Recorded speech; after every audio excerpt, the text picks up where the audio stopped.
Mengapa Indonesia nekat gabung ke Dewan Perdamaian milik Trump? Presiden Prabowo Subianto menjadi salah satu pemimpin negara dari 8 negeri Muslim, yaitu Turki, Mesir, Yordania, Pakistan, Qatar, Arab Saudi, dan Uni Emirat Arab yang menandatangani Piagam Dewan Perdamaian Board of Peace yang dibentuk oleh Presiden Amerika Serikat Donald Trump di Davos, Swiss, Kamis 22 Januari yang lalu. Menurut Prabowo, keterlibatan Indonesia dalam badan ini benar-benar peluang untuk mencapai perdamaian di Gaza. Apa yang sesungguhnya terjadi?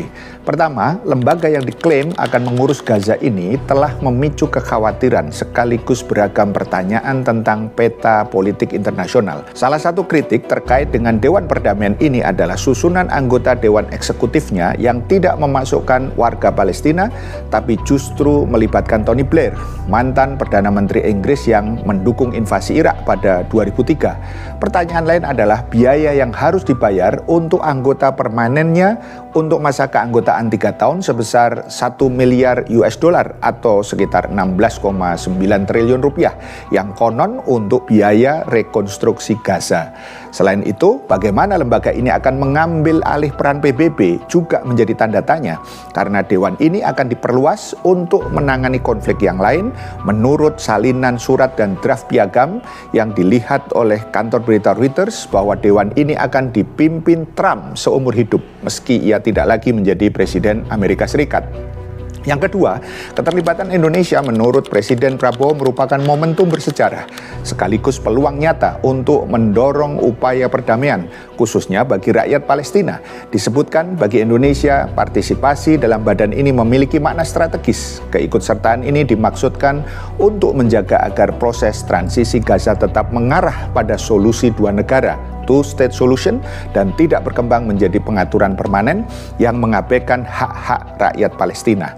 Yang ketiga, klaim atas peran Indonesia ini diingatkan pengamat hubungan internasional Universitas Indonesia, Agung Nurwijoyo, bahwa hal tersebut harus dibuktikan dengan adanya agenda yang jelas. Bila tidak, hanya akan membuat Indonesia beresiko terseret agenda pribadi Trump, kehilangan legitimasi domestik, dan mereduksi posisi moral pro-Palestina.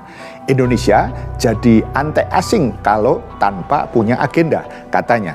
Sedangkan anggota DPR Tubagus Hasanuddin menyampaikan ada 4 hal krusial yang harus diantisipasi pemerintah. Di antaranya, 1, resiko geopolitik.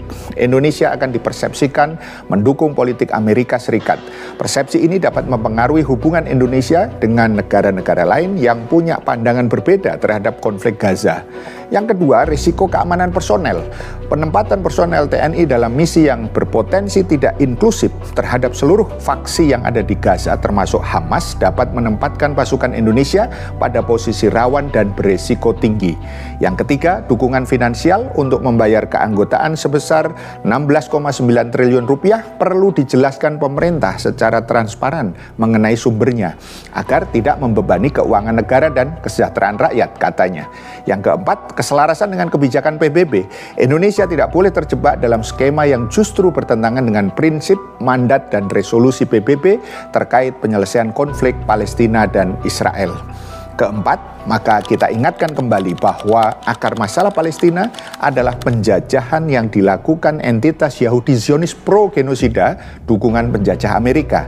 Solusi hakiki dan syar'i serta rasional adalah mengusir penjajah dengan jihad fisabilillah yang dilakukan negara adidaya Khilafah Islamiyah sebagaimana yang diteladankan Khalifah Umar bin Khattab radhiyallahu anhu dan Panglima Salahuddin Al-Ayyubi ketika membebaskan Palestina dari cengkraman orang-orang kafir Romawi dan tentara salib.